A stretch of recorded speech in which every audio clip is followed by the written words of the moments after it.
Baiklah, Assalamualaikum warahmatullahi wabarakatuh. Di video ini, kami dari kelompok 2 akan membawakan materi presentasi. Tapi sebelum itu, izinkan saya untuk memperkenalkan kelompok kami terlebih dahulu.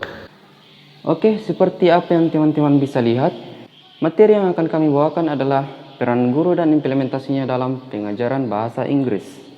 Adapun anggota-anggota kelompok kami adalah Rifki Nur Muhammad, saya sendiri, my brother Daniel Pakiding, Fatma Yurika, dan Duya Salsabila. Baiklah, kita lanjut. Di sini saya akan membahas poin pertama, yaitu peran guru dalam perspektif Gersner dan kawan-kawannya. Tapi sebelum menjelaskan, saya ingin pindah tempat terlebih dahulu ke tempat yang lebih sejuk.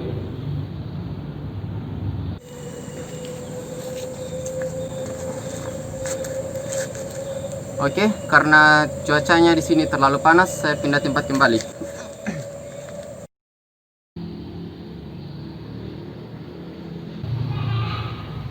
Di dalam dunia yang hanya sementara ini, banyak sekali pemikiran-pemikiran baru yang muncul, khususnya di dalam dunia pendidikan.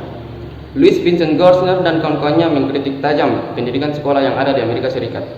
Menurut mereka, guru harus mengubah sikap dan perannya dalam pembelajaran. Segala praksis kuno dalam pembelajaran harus ditinggalkan. Pertama, ada 4 macam peran guru dalam perspektif Gersner. Di antaranya adalah guru sebagai pelatih. Menurut Gersner, peran guru sebagai instruktur harus diganti menjadi peran guru sebagai pelatih. Kesan guru sebagai pemasok ilmu pengetahuan harus dibuang jauh-jauh, menurut Gersner. Sebagai pelatih, guru bertugas untuk membantu siswa menemukan cara belajar mereka sendiri, agar bisa mendapatkan hasil yang lebih optimal.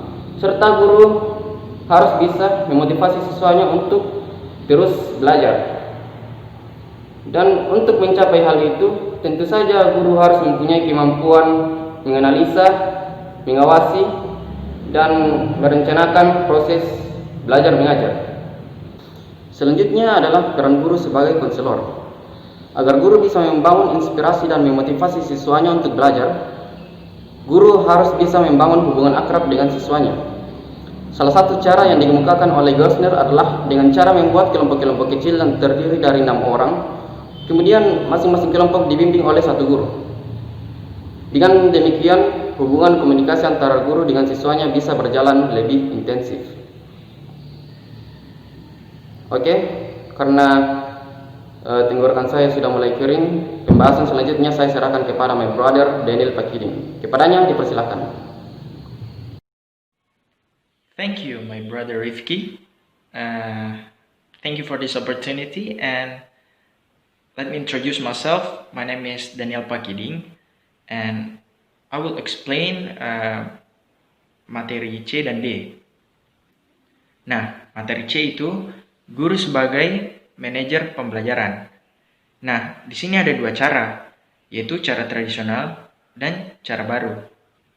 Cara tradisional itu atau cara lama, di mana guru menyiapkan materi, lalu dibungkus secara terstruktur dan rapih, lalu dijelaskan kepada seluruh siswa dalam satu kelas di dalam satu waktu pembelajaran. Namun, cara ini kurang efektif dan memiliki beberapa kelemahan, yaitu yang pertama, kurang merangsang rasa keinginan tahuan siswa. Dan yang kedua itu, guru tidak bisa maksimal memperhatikan setiap siswa. Kelemahan pertama ini terjadi karena materi tersebut disiapkan langsung oleh guru, dan murid hanya dapat mendengarkan materi atau ceramah dari guru. Dan yang kedua itu, guru tidak bisa maksimal memperhatikan setiap siswa karena guru terlalu sibuk menjelaskan dan tidak dapat memperhatikan setiap karakter dari siswanya, apakah siswanya ini sudah mengerti atau tidak. Nah, cara baru ini menurut saya lebih efektif karena cara baru ini di mana guru itu sebagai manajer. Di sini guru mengarahkan siswa untuk melakukan beberapa aktivitas dalam satu waktu pembelajaran. Nah, seperti dalam satu kelas itu ada misalnya 30-an siswa, sebagian siswa guru mengarahkan untuk mencari informasi tentang materi yang akan dipelajari, dan sebagiannya lagi melakukan diskusi kelompok. Dan semuanya ini guru harus memimpin dan mengarahkan siswa dengan cara menjadi sebagai tutor. Di sini, guru sebagai tutor membimbing siswa agar lebih memahami materi. Jadi, setiap siswa dapat lebih produktif dalam melakukan pembelajaran, dan guru juga dapat memperhatikan setiap siswa secara individual, sehingga guru dapat menilai setiap karakter dari siswanya.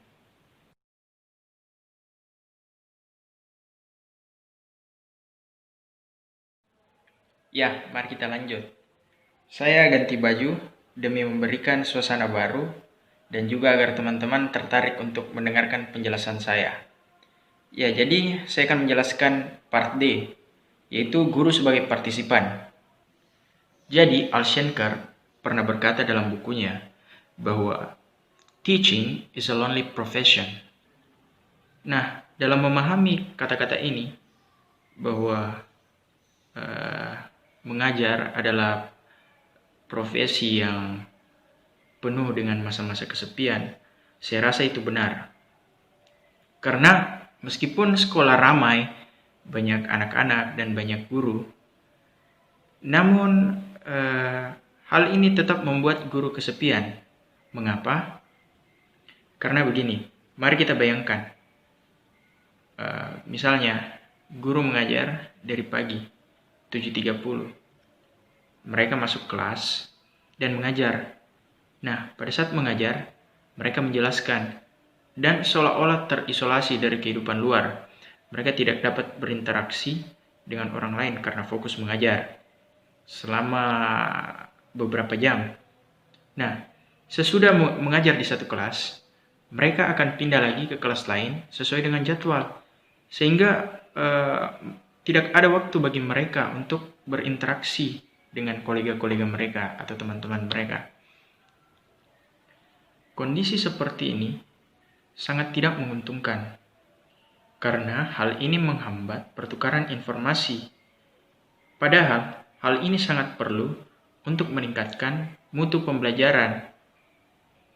Nah, jadi untuk mengatasi hal ini, ada solusinya, yaitu pembentukan tim teaching. Nah, tim teaching ini adalah strategi pembelajaran yang melibatkan 2 guru atau lebih. Nah, tim teaching tersendiri ini memiliki 2 versi, yaitu versi lama dan versi barunya.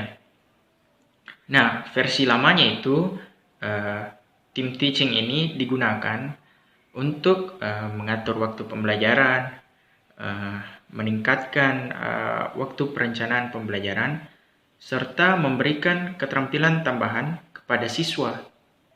Nah, versi lama ini saya rasa kurang maksimal. Nah, makanya seiring perkembangan zaman terbentuklah terupgrade tim teaching baru, yaitu tim teaching versi baru ini bertujuan untuk menghubungkan guru dan guru, serta guru dan siswa.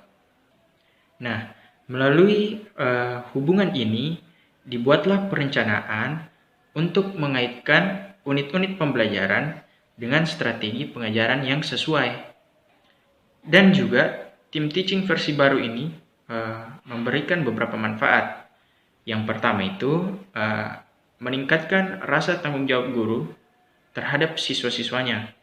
Dan yang kedua itu hambatan atau sekat antara guru dan siswa itu dapat teratasi. Dan yang terakhir itu guru tidak merasa kesepian lagi. Nah, sekian penjelasan dari saya. Silahkan dilanjutkan teman-teman saya yang lain. Assalamualaikum warahmatullahi wabarakatuh. I'm Fatma Yurika and I'm from English Education Class B. Kali ini saya akan menjelaskan mengenai materi kedua atau poin kedua, yaitu mengenai problematika pengajaran bahasa Inggris di sekolah. Seperti kita ketahui bersama bahwa mutu pendidikan ataupun tujuan kurikulum saat ini belum mencapai target atau belum memuaskan, termasuk dalam bidang studi atau mata pelajaran bahasa Inggris. Hal ini disebabkan oleh beberapa faktor atau beberapa problematika yang terjadi dalam proses pengajaran bahasa Inggris tersebut. Adapun problematika pertama adalah ditinjau dari segi proses belajar mengajar. Kebanyakan siswa pada saat proses belajar mengajar bahasa Inggris hanya tidur, bolos, atau bahkan mengerjakan atau melakukan hal lain. Hal ini dikarenakan perspektif siswa yang merasa bahwa pelajaran bahasa Inggris adalah pelajaran yang membosankan, menakutkan, dan juga sulit dipahami. Kemudian problematika kedua yaitu guru lebih banyak berperan sebagai master atau instruktur yang bekerja memasok pengetahuan kepada siswa. Maksud poin ini adalah kebanyakan guru hingga saat ini hanya memberikan bahan bacaan kepada siswa yang sesuai dengan buku, kemudian meminta mereka untuk membaca keras atau membaca satu persatu, kemudian meminta mereka untuk mengerjakan tugas yang berdasarkan bacaan tersebut. Padahal sebenarnya kebanyakan siswa belum memahami atau belum mengerti secara detail apa maksud bacaan tersebut. Oleh karena itu, seharusnya pentingnya peran guru untuk memberikan pemahaman atau menjelaskan terlebih dahulu bacaan-bacaan tersebut atau berdiskusi terlebih dahulu, kemudian baru memberikan tugas-tugas yang berkaitan dengan bacaan tersebut. Problematika ketiga adalah kurangnya jalinan kerja antara guru bahasa Inggris yang satu dengan guru bahasa Inggris yang lain. Maksud poin ini adalah seharusnya guru yang bahasa Inggris yang satu dengan guru bahasa Inggris yang lain memberikan informasi satu sama lain atau berkomunikasi mengenai materi apa saja yang telah diajarkan ataupun materi apa saja yang seharusnya tidak diajarkan, agar nantinya tidak ada kesalahpahaman dalam proses belajar mengajar, di mana materi yang seharusnya sudah diajarkan di kelas 1 tidak perlu lagi diajarkan di kelas 2, tetapi karena siswa yang belum memahami materi di kelas 1 tersebut diwajibkan untuk mengetahui hal tersebut terlebih dahulu. Oleh karena itu, beban guru di kelas 2 semakin berat dikarenakan siswa yang belum memahami tentang materi tersebut.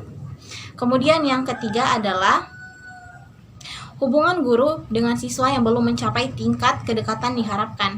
Maksudnya adalah saat ini bisa kita lihat bahwa kebanyakan guru hanya memberikan perhatian atau memberikan fokusnya kepada beberapa siswa saja. Hal ini menyebabkan siswa-siswa yang lain sulit untuk memberikan pemahamannya, sulit untuk mengutarakan pendapatnya mengenai pelajaran tersebut. Sehingga terkadang hal ini menyebabkan sulitnya target pendidikan ataupun target pengajaran dapat tercapai. Adapun problematika ini yang menyebabkan sulitnya mutu pendidikan ataupun sulitnya tujuan kurikulum dapat tercapai. Pemecahan masalah dari problematika ini akan dijelaskan ataupun akan dibahas oleh teman saya, Dia Salsabila. Sekian dari saya. Wassalamualaikum warahmatullahi wabarakatuh. Assalamualaikum warahmatullahi wabarakatuh. Saya Dia Salsabila akan menjelaskan poin selanjutnya, yaitu pemecahan masalah. Munculnya perspektif baru tentang peran guru menimbulkan inspirasi untuk mengemukakan alternatif pemecahan masalah pengajaran bahasa Inggris. Agar proses belajar dapat berjalan lebih efektif, peran guru yang selama ini dijalankan tampaknya perlu diubah sedemikian rupa. Adapun rancangan pengajaran membaca bahasa Inggris yang disesuaikan dengan perspektif baru tentang peran guru, mulai dari perumusan yang pertama, yaitu tujuan pembelajaran. Tujuan dilakukannya pengajaran bahasa pada umumnya adalah untuk membekali pembelajar dengan 4 keterampilan. Tapi di Indonesia, sesuai dengan kebijakan kurikulum bahasa Inggris SLTP maupun SMU 1994, prioritas dibuat agar pengajaran bahasa Inggris menekankan pada keterampilan membaca. Nah, oleh karena itu setelah tamat sekolah, siswa yang meneruskan perguruan tinggi dituntut untuk mampu membaca berbagai literatur perkuliahan yang berbahasa Inggris. Selanjutnya yang kedua yaitu pemilihan materi ajar. Pemilihan materi ajar ini terbagi menjadi dua, yaitu sumber materi yang bersifat autentik dan tema materi yang tidak terikat dengan penggunaan buku teks yang disiapkan oleh birokrat. Yang ketiga ada metode pembelajaran.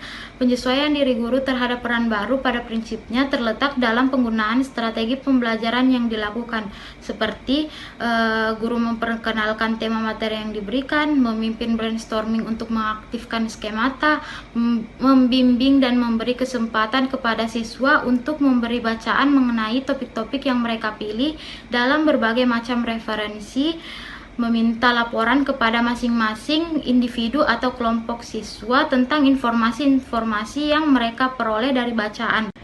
Yang keempat yaitu evaluasi pembelajaran. Kegiatan evaluasi dilakukan sesuai dengan aktivitas pembelajaran. Oleh karena itu, ada kemungkinan siswa mempelajari wacana yang berbeda-beda. Materi evaluasi juga harus bervariasi. Guru dapat memberikan macam-macam reading passage beserta pertanyaan-pertanyaan yang harus dijawab. Selanjutnya, kesimpulan yang dapat kami ambil dari presentasi kali ini adalah perspektif tentang peran baru merupakan hal yang penting dan menarik untuk disebarluaskan, khususnya kepada para praktisi pendidikan. Semoga materi ini bisa menjadi pemicu guru bahasa Inggris untuk melakukan improvisasi dalam tugas mereka. Sekian dari presentasi kelompok kami, lebih dan kurangnya mohon dimaafkan. Wassalamualaikum warahmatullahi wabarakatuh.